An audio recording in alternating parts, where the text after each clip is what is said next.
Halo semuanya, kembali lagi di channel Ajime KSL. Di video ini aku akan bahas spoiler alur cerita Wodong Kyankun season ketiga episode ke-12. Perlu diketahui juga, spoiler ini hanya alur ceritanya saja, jadi cerita sama gambarnya mungkin berbeda. Di episode sebelumnya, Lindong telah memasuki altar kuno dan bertemu dengan seorang tetua. Tetua itu adalah mantan pemilik simbol pelahap. Tetua itu berkata bahwa segel pelahap telah diambil oleh orang lain. Lebih tepatnya adalah ketua sekte boneka tersembunyi.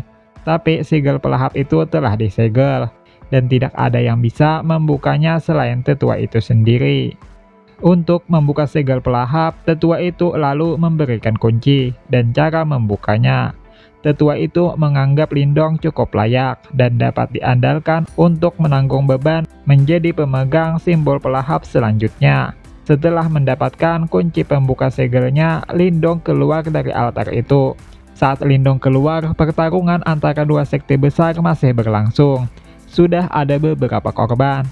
Dan saat ini Mo Xianxian melakukan pertarungan sengit dengan Teng Lei. Teng Lei lalu menyadari bahwa ada yang salah. Sudah lama sejak ia mengulur waktu bertarung dengan Mo Xianxian, tapi Panatua Chao masih belum muncul dengan boneka tingkat tingginya. Teng Lei lalu menyuruh anggota sektenya untuk berhenti bertarung dan menutup rapat tempat itu. Sekte Iblis Agung yang melihat Teng Lei menarik mundur anggotanya terlihat senang. Melihat tingkah laku Teng Lei, kemungkinan besar tetua Chao yang turun untuk menaklukkan boneka tingkat tinggi itu mendapatkan masalah. Teng Lei lalu memimpin beberapa orang untuk turun melihat keadaan Panatua Chao. Tapi belum sempat turun, Lindong segera keluar. Keluarnya Lindong membuat dua sekte terkejut, terlebih lagi sekte boneka tersembunyi. Mereka mengharapkan Panatua Chao yang keluar, tapi malah Lindong yang dilihat.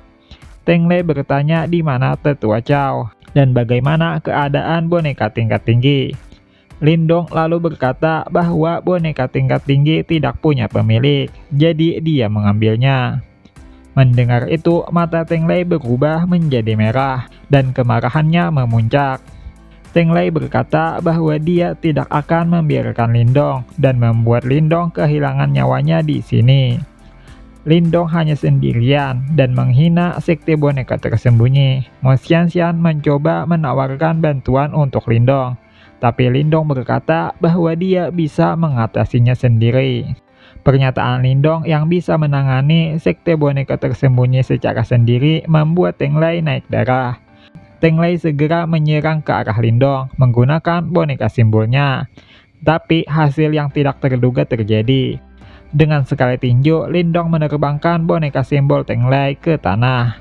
Para tetua sekte boneka tersembunyi juga ikut menyerang, tapi hasilnya tetap kemenangan bagi Lindong.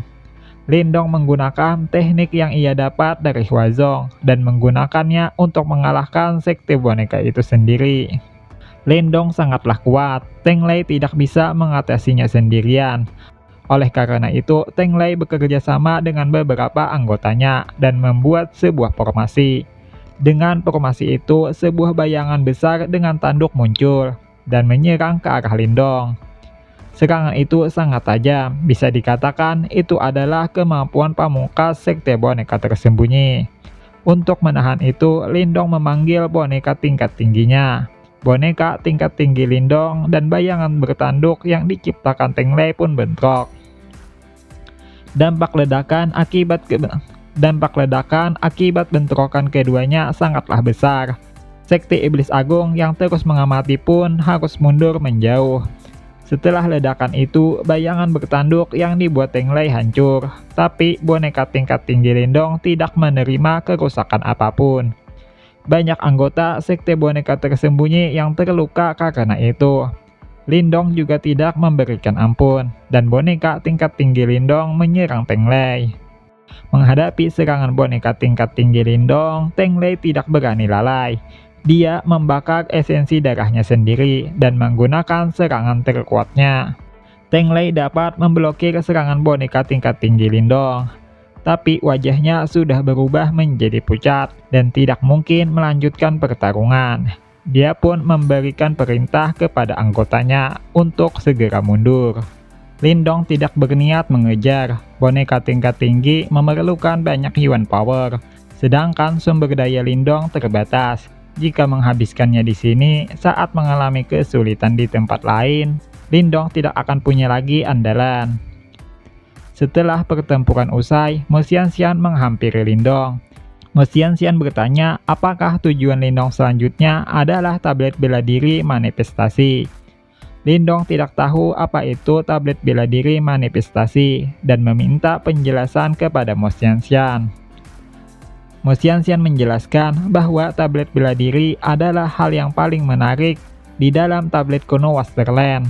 Tablet bela diri dapat memberikan seni bela diri, dan itu tergantung pada bakat kultivator. Semakin tinggi bakatnya, semakin tinggi seni bela diri yang didapat.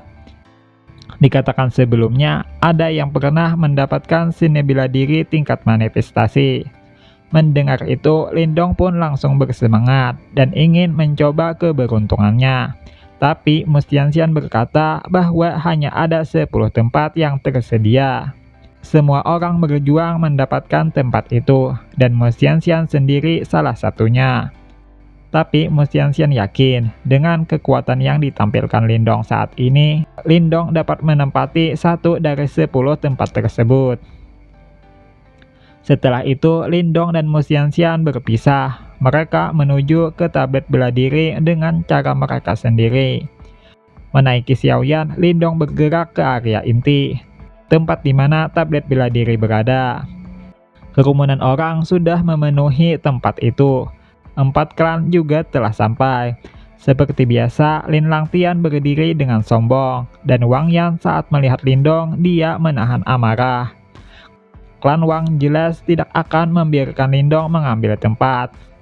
Lindong tahu dia menjadi incaran banyak orang, tapi dengan boneka tingkat tinggi di tangannya, Lindong memiliki jaminan. Xiao Diao berkata bahwa tablet bela diri memanglah sebuah kesempatan yang bagus. Jika berhasil mengambil tempat, Xiao Diao menyarankan Lindong untuk berkomunikasi dengan roh tablet bela diri. Sementara menunggu, semakin banyak orang yang telah datang. Setelah banyak kerumunan berkumpul, tablet bela diri mulai bergetar dan mengeluarkan 10 tempat. Orang yang pertama mengambil tempat adalah Lin Langtian. Tidak ada yang keberatan akan hal itu. Lin Langtian disebut sebagai jenius pertama di Kekaisaran Yan, dan mereka tidak ingin menyinggungnya. Selanjutnya, Wang Yan ingin bergerak menaiki tempat kedua. Saat Wang Yan hendak naik, dia mendapatkan beberapa hinaan. Karena sebelumnya, Wang Yan telah kalah dan dipermalukan Lindong di depan umum. Berbeda dengan Lin Langtian yang mendapatkan tempat karena kekuatannya sendiri, Wang Yan mendapatkan tempat kedua dengan dukungan klan Wangnya.